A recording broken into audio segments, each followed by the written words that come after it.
Hello, let me introduce myself. My name is Каргаполова Виктория Витальевна, and I'm a teacher of Foreign Languages Department and a Master of Philological Sciences.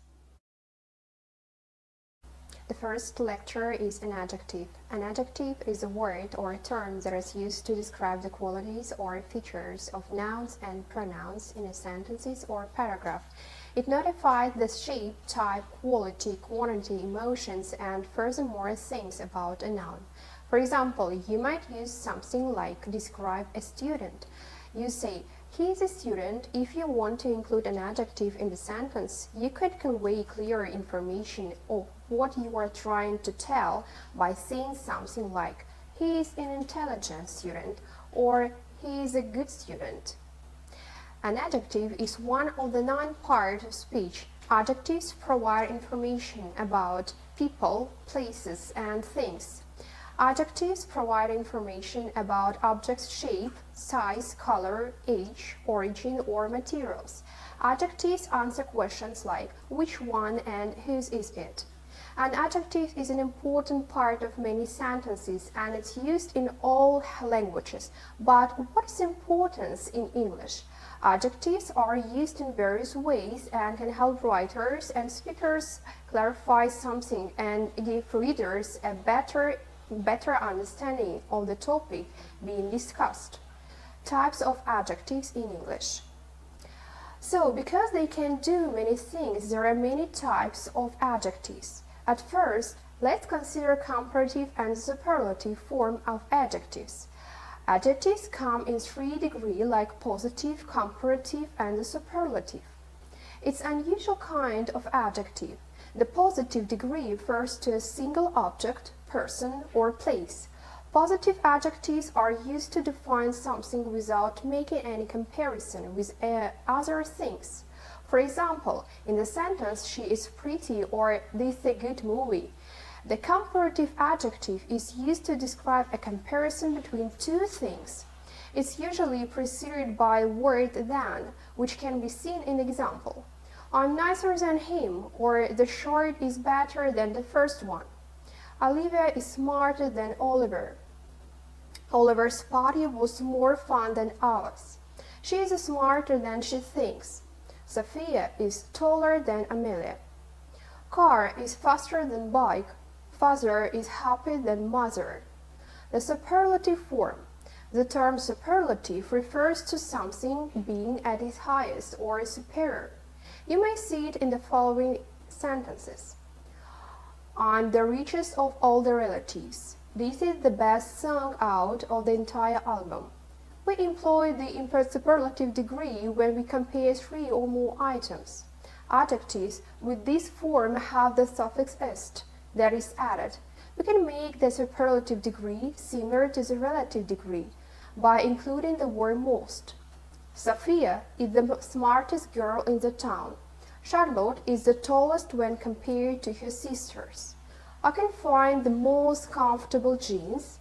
She is the most intelligent girl in our class.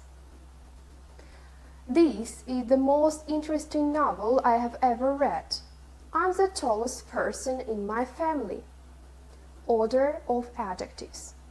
In several languages, adjectives representing attributes typically occur in a particular order. For example, the most common adjective order used in English is quantity or number, quality or opinion, size, age, shape, color, and etc. So, for example, proper adjective of a nationality or of other places or origin or material. Purpose of qualifier. Descriptive adjectives are the most common. They are used to describe the qualities of nouns. Examples of descriptive adjectives include tall, red, beautiful, strong, and delicious. So the second type of adjective, proper adjective. Proper adjectives are derived from proper nouns. They are usually capitalized and can be used to refer to a particular person, place, things, or idea. Examples of proper adjectives include French, Italian, American, and Christian. Demonstrative adjectives. Demonstrative Demonstrative adjectives are used to refer to a specific noun. They can be used to indicate either proximity or distance. Examples of demonstrative adjectives include these, that, these, and those. Quantitative adjectives. Quantitative adjectives are used to describe the quantity or amount of something. Examples of quantitative adjectives include few, many, several, and all. Participle adjectives. Participle adjectives are formed from verbs and used to describe nouns. Examples of participle adjectives include broken, cooked, and driving. Limiting adjectives. Limiting adjectives help us limit or restrict the meaning of a noun. Examples of limiting adjectives include each, every, some, and any. Attribute and distributive adjectives. Attributive and distributive adjectives are used to describe nouns in different ways. Attributive adjectives are used to describe a single noun, while distributive adjectives are used to describe a group of nouns. Examples of attributive and distributive adjectives include single, double, both, and either. Interrogative adjectives. Interrogative adjectives are used to ask questions about nouns, and examples of interrogative adjectives include which, whose, and what. What is lexicology? Lexicology is a branch of linguistics concerned with the study of the meaning and use of words, stock of words in a given language. Vocabulary, lexis, and lexicon. All the terms refer to the total word stock of language. Dictionary, only a selective recording of the word stock of language at a given point of time. Lexicology and morphology. Words of language may be analyzed in respect of both their form and their meaning. Therefore, lexicology is related to both morphology and semantics. Morphology is the study of morphemes and their arrangement in forming words. Morpheme is the smallest meaningful unit of a language, which may be a word or a part of a word. For example, cat, book, handbag, smile, cats, books, smiling, farmer. Morphemes are minimal meaningful units because they can be broken down into further meaningful units. We can establish a stable relationship between each morphemic item and the non-linguistic word of experience. Free morphemes can occur alone as individual words, for example, book, go, out. Bound morphemes can occur only with another morpheme, for example, ing, reading, unlock, s, girls. Morph, a concrete realization of a morpheme in a given utterance. Most morphemes are realized by single morphs. However, some morphemes are realized by more than one morph according to their position in a word or a sentence. Such alternative morphs are called allomorphs. Allomorphs are different representations of the same morphemes that are mutually exclusive and in complementary distribution. They don't appear in the same environment. Simple and complex words. Simple words are morphologically analyzable. Complex words are formed from simple words using affixes or compounding. For example, cat, write, be, run, the, on. It's simple words. Handbag, a bookstore, rewrite, friendly, heartless. Complex words. Lexicology and semantics. Semantics is the branch of linguistics concerned with the study of meaning. Its aim is to explain and describe meaning in natural language. Lexical semantics studies meanings of words and their meaning relations. Sentence semantics studies meanings of sentences and their relations. Pragmatic semantics study the meaning of utterances in context, the speaker's intentions, and etc. Etymology is one more field of study related to lexicology. Etymology studies the origin of words. The ancient Greeks undertook to find out the origin forms of words, etyma, roots, in order to establish irregular correspondence between language and reality. True, origins, however, cannot be established because human language stretches too far back in history. Researching the history of words may be quite interesting.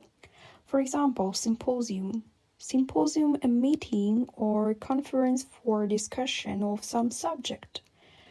For example, from Greek, symposium, drinking party. Syn, together, po, drink. In ancient Greek and Rome, a meeting following a dinner for drinking and intellectual conversation. The word entered English in the 16th century. Lexicology and lexicography. Lexicography is the process and the technique of writing and compilation of dictionaries. It's based to a large extent of lexicological theory, especially recently. For example, the principle of descriptiveness, how language words are actually used, not prescriptiveness, how they should be used according to specialists of language, has become a norm. Lexicology and syntax. Syntax studies the rules of sentence making. Syntax is concerned with the relationships between words, its construction, and the way these words are put together to form sentences. One may know the words of a foreign language, but without the knowledge of syntax's rules, he or she will not be able to put them into grammatically correct sentences. The word and its associative field. Every word in a language is involved in a network of associations. Some of these associations are based on similarity of meaning, others are formal. We can speak about paradigmatic relations of words if they can substitute each other in a given context. Syntagmatic relations are between co-occurring words. For example, difficult questions, the three words are related syntagmatically. A typical noun phrase. At present, the majority of linguists agree that all words fall into two broad types, lexical and grammatical words. The lexical words belong to a large and open classes of words, nouns, verbs, adjectives. These are content words which carry the main meaning in a sentence. They are likely to be retained in a telegram or a headline of a newspaper. Grammatical words make the sentence grammatically complete and provide relations to other sentences. It's easier to understand them describing their grammatical function than trying to give their meaning definitions. Traditionally, lexicology is more concerned with open classes, so all classes of words are analyzed. Morphology and syntax are two branches of linguistic study that focus on the structure of words and sentences. Morphology is the study of internal structure of words and rules by which words are formed. Words in language can be composed of smaller units called morphemes, which are the smallest unit of a meaning in a language. For example, the word unhappy, unhappiest is composed of three morphemes, un, happy, and ist. Syntax, on the other hand, is the study of the rules that govern the way words are put together to form sentences. Syntax is concerned with how words are combined to form phrases and clauses, and how these phrases and clauses are combined to form complete sentences. The distinction between morphology and syntax can be seen in the way different languages express complex meanings. Morphemes are the smallest units of meaning in a language and are the building blocks of words.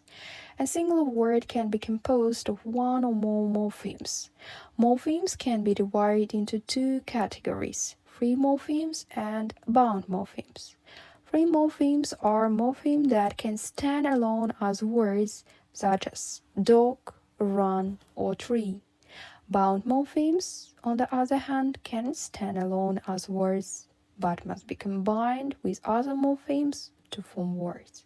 For example, un in unhappy, s in dogs, or ness in happens. Prefixes are bound morphemes that added to the beginning of a word, while suffixes are bound morphemes that are added to the end of the word. Morphemes carry meaning, and the meaning of a word is determined by the combination of its morphemes. For example, the prefix on in unhappy negates the meaning of the word happy, while the suffix ness is in unhappiness changes the word from the adjective to a noun. Morphological precision refers to the ways in which words are created, changed, or combined in a language. Prefixation involves adding a prefix to the beginning of a word in order to create a new word or change the meaning of an existing word. For example, the prefix on can be added to the word happy to form the word unhappy, which conveys a negative meaning. Suffixation involves adding a suffix to the end of the word in order to create a new word or change the meaning of existing word.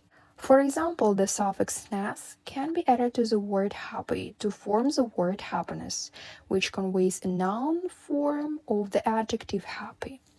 Infixation involves adding a morpheme to the middle of a word in order to create a new word or change the meaning of an existing word. Allomorphy is a term used in morphology to describe the phenomenon where a single morpheme can have multiple forms, each with a different phonological shape. Allomorphs are different forms of the same morpheme that occur in different contexts. Morphological typology is a study of the way different languages form words. Sentence structure refers to the arrangement of words and phrases that form a complete sentence in a language. Phrases are the building blocks of sentences. A phrase is the group of words that work together to convey a single idea but don't form a complete sentence on their own. There are several types of phrases, including noun phrases and prepositional phrases. Noun phrases, for example, are made up of a noun and any of the adjectives and the terms associated with it. Clauses are a step up in a complexity from phrases. A clause is a group of words that contains a subject and predicate. There are two types of clauses: independent clauses and dependent clauses. Word order typology is the study of the ways in which different languages arrange the elements of a sentence, such as a subject, verbs, and objects. Semantics, semasiology, is the branch of lexicology that devoted to the study of word meaning. The semantics of a word, it means the meaning of a word. Meaning, a component of the word through which a concept is communicated, thus enabling this word to denote real objects, qualities, and abstract notions. There are two aspects of the word: the outer aspect and the inner aspect. Types of meaning: grammatical meaning, for example, tables, students, houses, and joys. It's a plural form. Lexical meaning is identical in all the forms of the word, for example, write, writes, wrote, writing, written. The meaning proper to the given linguistic unit in all its forms and distributions. Both and lexical and grammatical meanings make up the word meaning, as neither can exist without the other. There are several components of meaning: the denotative component and the connotative component. The denotative component of meaning, or denotation, is the principal part of meaning that makes communication possible. It expresses the conceptual content of a word. The connotative component of meaning, or connotation, is what the word implies in addition to its denotative meaning. It's the set of association that words used can evoke. For example, a hovel, a small house, plus miserable or dirty, in a bad repair, unpleasant to live in. Types of connotation: emotive, evaluative, expressive, and pragmatic. Denotative and connotative components. Often a word's connotation is fully explained in a dictionary, otherwise it can be realized through the context. Semantic transfer. The process of development of a new meaning or a change of meaning is termed transference. Types of transference: metaphor and metonymy. Metaphor is a type of transference based on the similarity of the objects, qualities, or phenomena denoted by the words. Types of metaphor: similarity of shape, position, and function. Metonymy is based on the contiguity of the objects, qualities, or phenomena denoted by the words. Types of metonymy: the name of the place, its inhabitants; quality, the subject of its quality; material, the product made of this material; animal, the meat of this animal; action, the subject of the action. Polysemy is the ability of a word to possess several meanings. A word having several meanings is called polysemantic. Words having only one meaning are called monosemantic. Meaning and context. The actual meaning of a polysemantic word is revealed through the context. Context is the minimal stretch of speech determining each individual meaning of the word. There are two types of context: linguistic context and extra-linguistic context. Linguistic context. Lexical.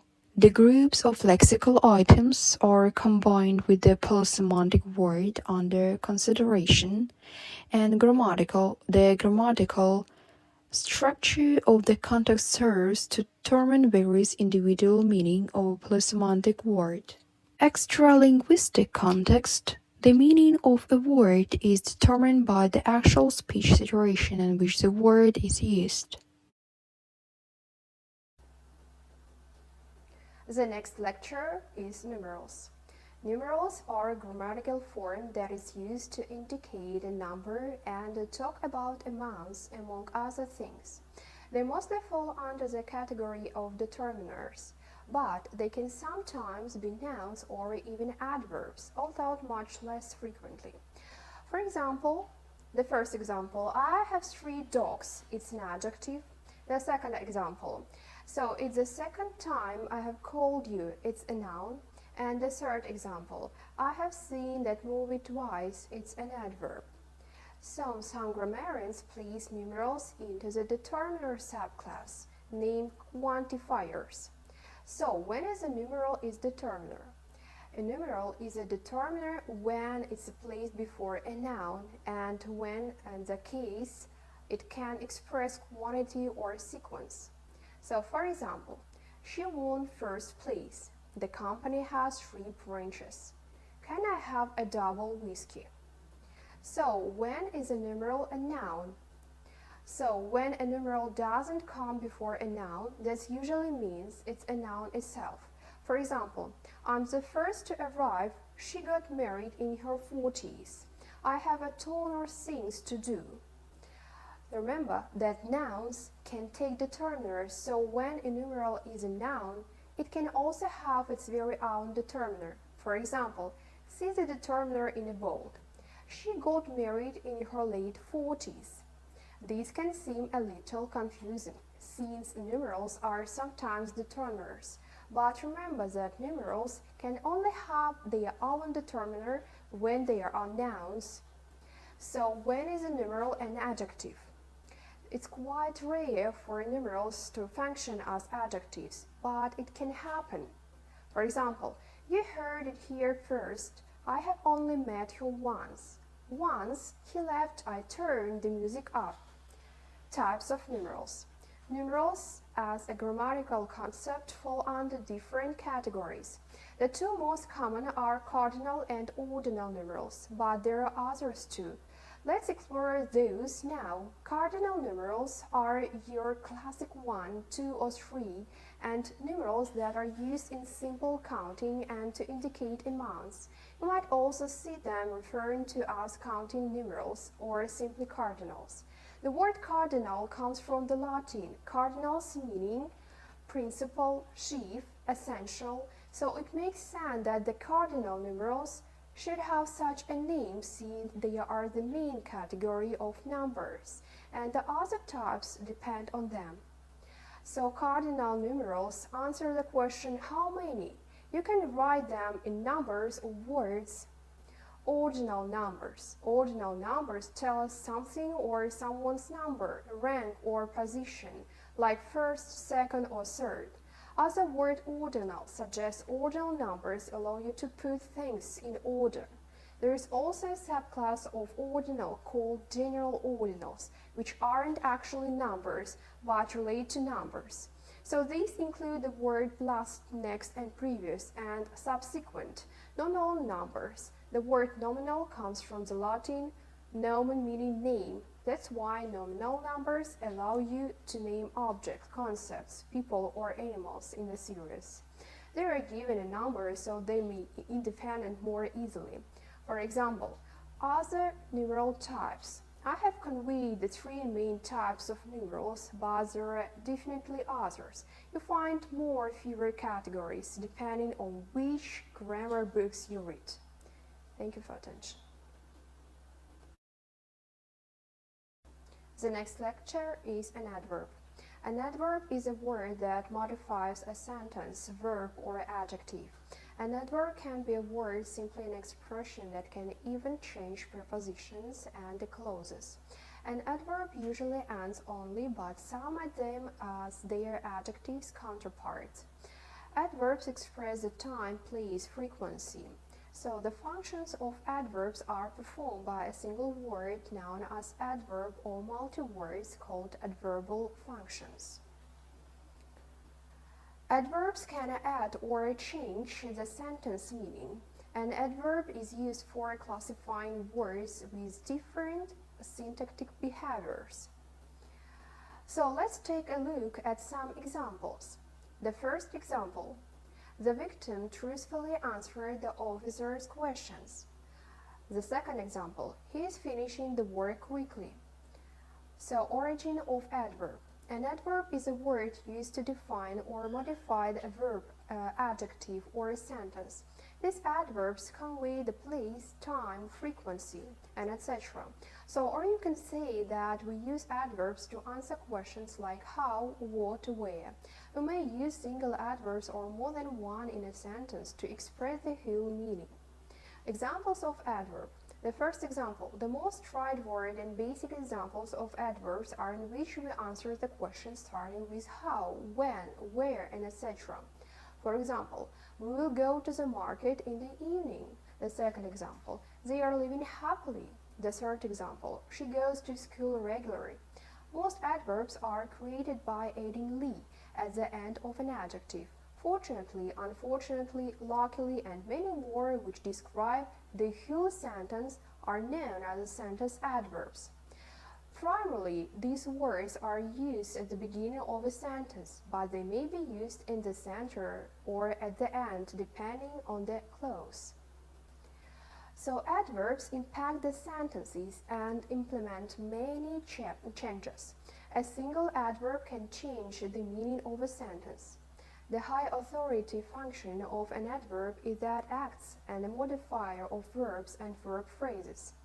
An adverb used in a sentence can provide essential information such as time, place, frequency, and etc., and other related circumstances. Types of adverb. Adverbs fall into various categories, as some adverbs are used to modify a whole sentence, while some change the sentence's meaning. The modification provides information about the time, place, manner, frequency, and other verb phrases in the sentence. Position of adverbs. The position of adverbs can vary. It's not fixed or things, as you have observed that adverbs appear in different places. However, some rules help you to decide where an adverb needs to be positioned. The adverbs are usually placed before the verb or adjective that is being modified. Adverb position with verbs. The most tricky part or using adverbs in the position adverbs with a verb. It depends on the category of adverb along with position, time, and etc. There are also many exceptions in the rules. However, the basic set of guidance is shown us. The position of adverb is a manner of place is usually at the end of a sentence. Etymology of the English word stock. Etymology consists of two Greek words. Etymon means truth and logos means learning. It is a branch of linguistics that studied the origin and history of words, tracing them to their earliest determinable source. The origins of English words. English words consist of native and borrowed. A native word is a word which belongs to the original English word stock, as known from the earliest available manuscripts of the Old English period. A borrowed word is a word taken over from another language and modified in phonemic shape, spelling, paradigm of meaning according to the standards of English language. Words of native origin.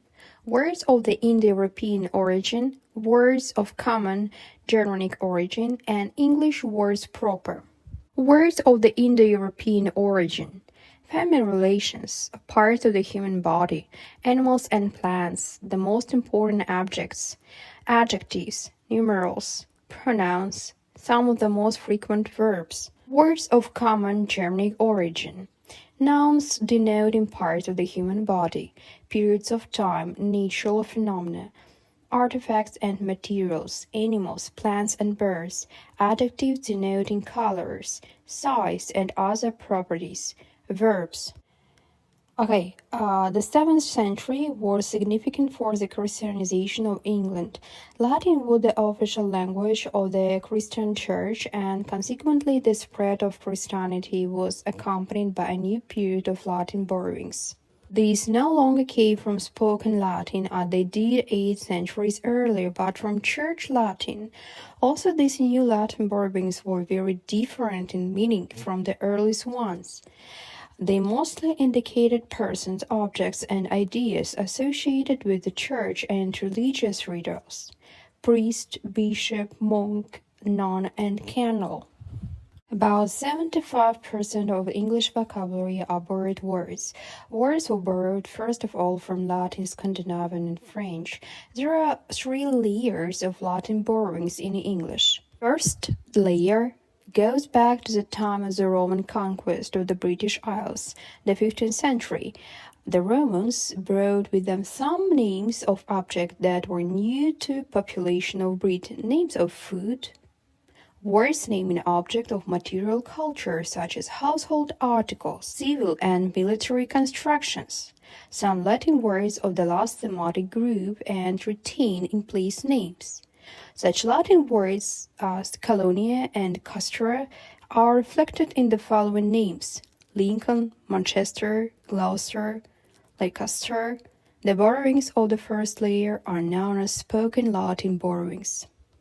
The second layer of Latin borrowings is connected with Christianity, which was introduced by the Latin clergy at the end of the 16th century.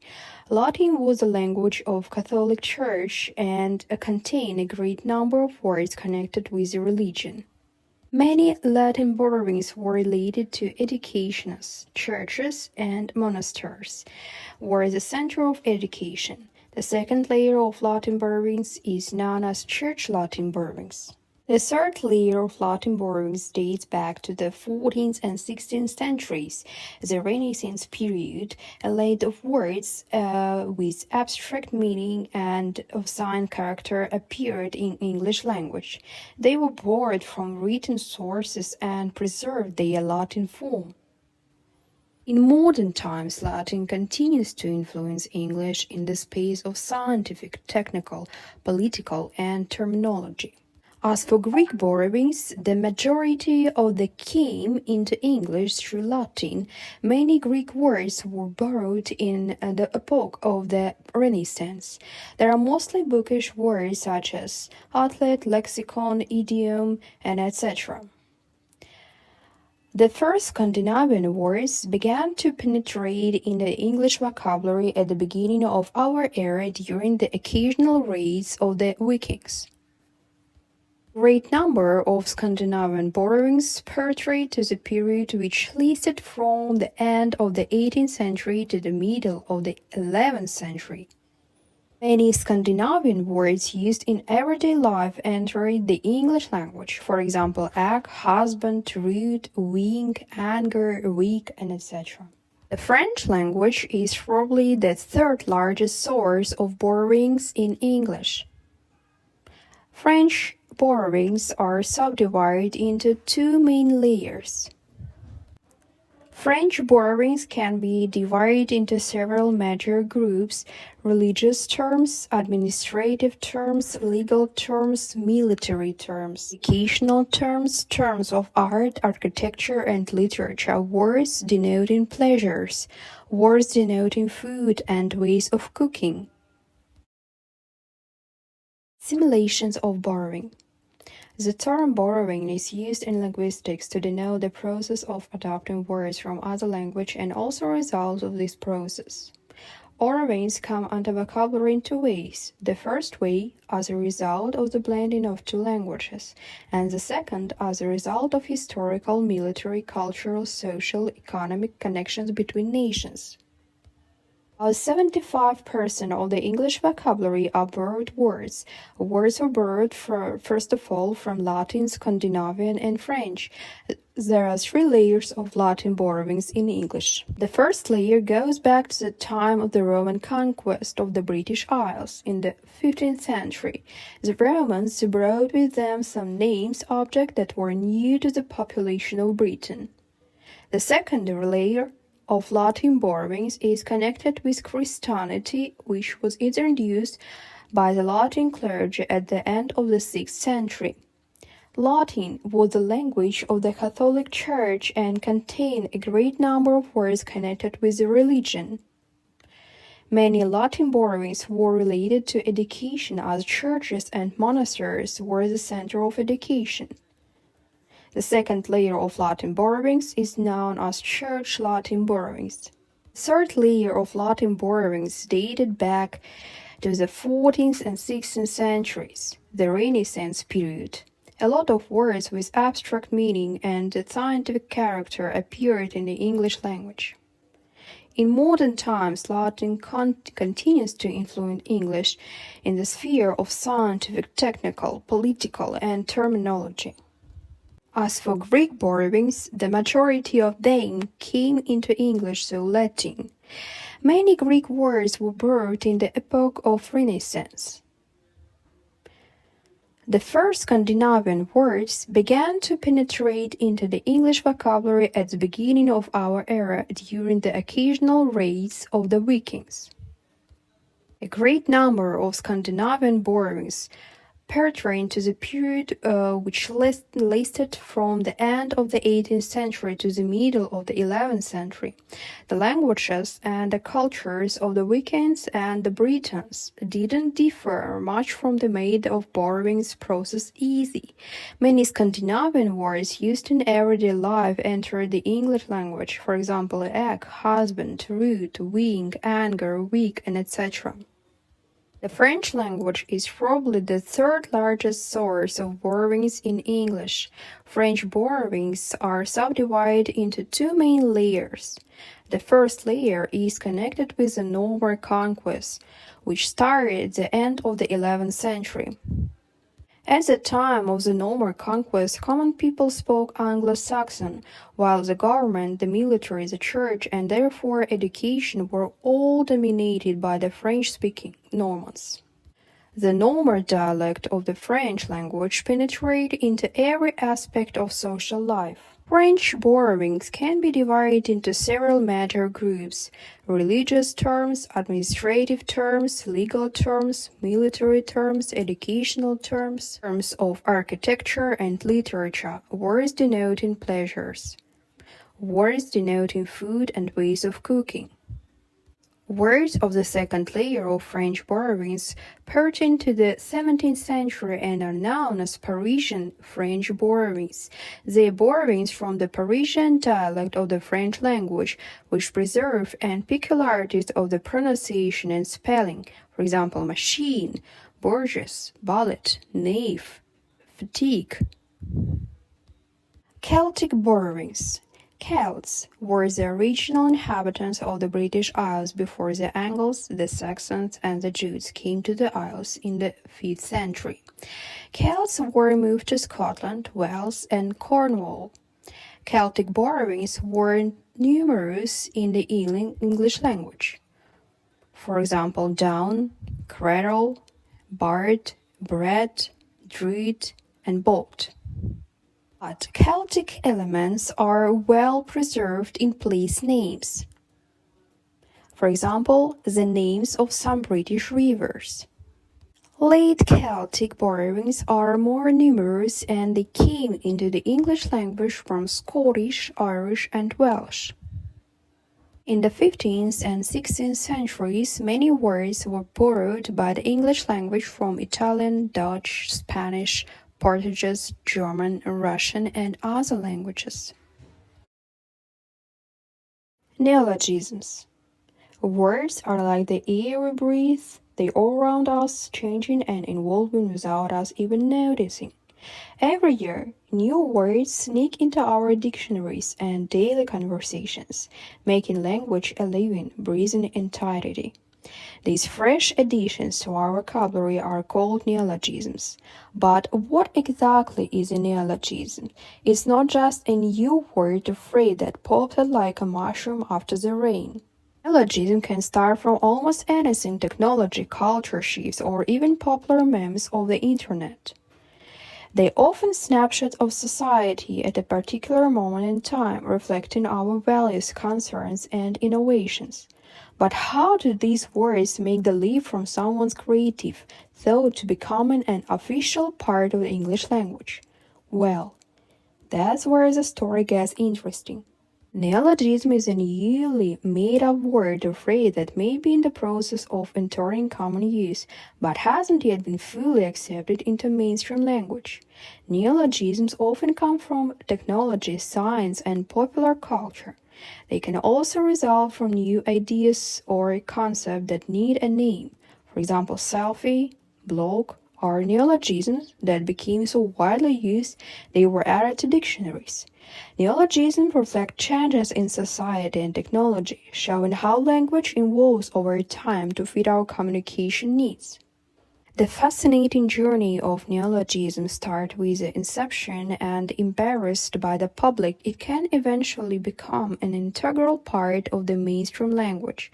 The path from novel creation to dictionary inclusion is filled with the twists and turns, making the life cycle of neologisms an intriguing process to explore. At the outset, the neologism embraces to express a new concept to perspective, often its response to tense and advancement, and in various aspects of life, such as technology, culture, or social norms. Once a neologism becomes a part of the mainstream language, its chances of being incorporated into dictionaries and formally recognized within the language increases. It's at the stage of the life cycle that neologism may lose its novelty and become an established lexeme. Neologism is coined to represent a novel concept or perspective. The neologism starts gaining momentum and enters mainstream language. the word gets formally recognized and becomes a standard lexeme within the language. The word's meaning, form, or usage may change over time due to cultural, linguistic, or contextual influences. The word fades from the usage due to lack of relevance, acceptance, or utility. As our world becomes increasingly interconnected, the globalization of neologism serves as a reminder of the importance of fluid, adaptive language and fascinating communication between diverse groups of people. Parsing and engaging with newly coined words offer opportunities to learn about different cultures and perspectives while fostering mutual understanding. So, the next time you come across an unfamiliar term, remember that you may be witnessing the fascinating evaluation of language and culture in real life. What is a noun? Nouns are words that display a person, thought, place, or idea. It serves as the subject or object of a sentence, providing context and giving substance to our language. Different types of a noun. Common noun. Common nouns are generic names used for people, places, or things. These words don't specify any particular person, place, or thing. For example, doctor, singer, teacher, phone, or friend. Proper noun. Proper nouns are specific names given to individuals, places, or organizations starting with a capital letter. For example, John, Paris, Microsoft. Collective noun. Collective nouns refer to groups of people, animals, or things. For example, team, flock, herd, family, army. Abstract noun. Abstract nouns represent ideas, qualities, or emotions that can be perceived through the senses. For example, love, happiness, courage, freedom, justice. Countable noun. Countable nouns can be quantified and have both singular and plural forms. For example, apple, apples, chair, chairs, book, books, student, students, cat, cats. Additional types of nouns. Compound noun. A compound noun is formed by combining two or more words to create a new word with a distinct meaning. For example, sunflower, football, swimming pool, blackboard. Firefly. Concrete noun. Concrete nouns represent things that can be perceived through the senses, such as objects, animals, or people. For example, car, tree, dog, house, beach. Verbal noun. A verbal noun is derived from a verb and acts as a noun, often referring to an action or a process. For example, swimming, writing, running, singing, painting. Regular noun. Regular nouns form their plural by adding s or es to singular form. For example, cat, cats, book, books, dog, dogs, student, students, house, houses. Irregular noun. Irregular nouns have different spelling or pronunciation when forming their plural. For example, child, children, man, man, tooth, teeth, mouse, mice, foot, feet. Noun uses as and a verb. In addition to their primary function as subject or object, nouns can also be used as an adverb to modify verbs, adjectives, or other adverbs. Here are some noun examples in English language. The first example. The boy sang loudly. The noun loudly modified the verb sang. The second example, she was driving fast. The noun fast modified the verb driving. The third example, he is really smart. The noun smart modified the adjective really. The fourth example, they danced very gracefully. The noun gracefully modifies an adverb very. The car stopped suddenly. The noun suddenly modified the verb stopped. Nouns are important elements in language. They provide names for people, places, things, and ideas. By understanding the various types of nouns, we can enhance our ability to communicate effectively. The different types of a noun includes compound nouns, concrete nouns, verbal nouns, regular nouns, and irregular nouns. Moreover, we can use nouns as adverbs, further expanding their versatility in language construction. So we use a preposition to show the position, direction, time, and to introduce an object. So prepositions, place and the position.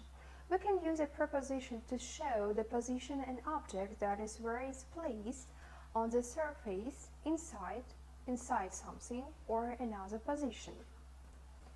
So we can see some common prepositions of position in the sentences given below. In front of, she stood in front of a hardware store. In, I kept my lunchbox in the kitchen. On, your book is on the table. Prepositions, place or direction. 2. The driver drove to the parking area. Next to, Jim purchased a house next to the garden. Beside, she is waiting for you beside the car. Prepositions, time. At, we have our lunch at noon. In, she cleans her house in the evening every day. On, there is a bank holiday on Monday. Prepositions to introduce an object. We use the prepositions near, among, between, by, opposite. Opposite to refer to an object close to the place. So, for example, the D-Mart is near our house. There are red roses among the large trees. There was a quarrel between two best friends. The market is by the railway station. The park is opposite the clothes market. We use prepositions above and over to refer to the object that is higher than the place. So, the diary is on the shelf above the book. The airplane flew over the jungle. We use the prepositions underneath, under, beneath, and below to refer to the object lower than the place. Her kitchen is right underneath ours. The doctor put the thermometer under my arms. The water was 30 meters beneath the ground. The links are always given below the article. So, preposition list. Here is a list of some common and mostly used prepositions. For example, let's have a look. About, above, across, after, against, along, among, us, around, at, before, behind, below, beneath, beside, between, beyond, and by, concerning, despite, down, during, except, for, from, in, inside, into, like, near, next, off, on, onto, out, outside, over, past, regarding, round, since, throughout, through, till, to, toward, under, underneath, unlike, until, up, upon, with, within, without, and etc. Thank you for attention. What is a verb? Verbs are the action words in a sentence that describe what the subject is doing. Along with nouns, verbs are the main part of a sentence or phrase telling a story about what is taking place. In fact, without a verb, full thought can be properly conveyed, and even the simplest sentences such as Maria sings have one. Actually, a verb can be a sentence by itself with a subject. In most cases, you imply such as think and drive. When learning the rules of grammar, school children are often told that verbs are doing words, meaning they signify the part of a sentence which explains the action taking place. For example, he ran away. She eats chocolate cake on Sundays. The horses gallop across the fields. Run, eats, and gallop are the action parts of those sentences. They are the verbs. However, it can be confusing because not all verbs are easily identifiable as action. For example, I know your name, Jack thought about it, we considered several applications. These are non-action verbs, those that describe a state of being, emotion, position, sense of opinion. Other non-action verbs include love, agree, feel, am, and have. How to recognize a verb? As you can see from the examples above, one clue to help you recognize a verb is its location compared to the subject. Verbs almost always come after a noun or pronoun. These nouns and pronouns are referred to as the subject. The verb sought comes after the noun. Jack saw the action. Jack, subject. Jack was taking and Jack was thinking. Jack, subject, thinking, verb. For example, Mark eats his dinner quickly. The second example, we went to the market. The third example, you write neatly in your notebook. The fourth example, they thought about all the prizes in the competition. Physical verbs. Physical verbs are action verbs. They describe specific physical actions. If you can create emotion with your body or use a tool to complete an action, the word you use to describe it most likely a physical verb. For example, Joe sat in his chair. Mental verbs. Mental verbs have meaning that are related to concepts such as discovering, understanding, thinking, planning. In general, a mental verb refers to cognitive state. Examples of mental verbs. The first example, I know the answer. The second example, she recognized me from across the room. The third example, do you believe everything people tell you? State of being verbs. Also known as linking verbs, state of being verbs describe conditions or situations that exist. State of being verbs are inactive since no action is being performed. These verbs forms of to be, such as am, is, are, usually complemented by adjectives. The examples of state of being verbs. I'm a student. We are circus performers. Please is quiet. Types of verbs. There are many types of verbs. In addition to the main categories of physical verbs, mental verbs, and state of being verbs, there are several other types of verbs. In fact, there are more than 10 different types of verbs that are grouped together by function. For example, action verbs: run, dance, slide, jump, think, do, go, stand, smile, listen, and etc. Transitive verbs, for example, love, respect, tolerate, believe, maintain. Intransitive verbs, for example, walk, laugh, play, run. Auxiliary verbs, for example, would, should, do, can, did, could, may, and etc. Modal verbs, for example, can, must, may, should, would, and etc. Phrasal verbs. run out, go out, make out, hand out, bring out, face up, think through, and etc.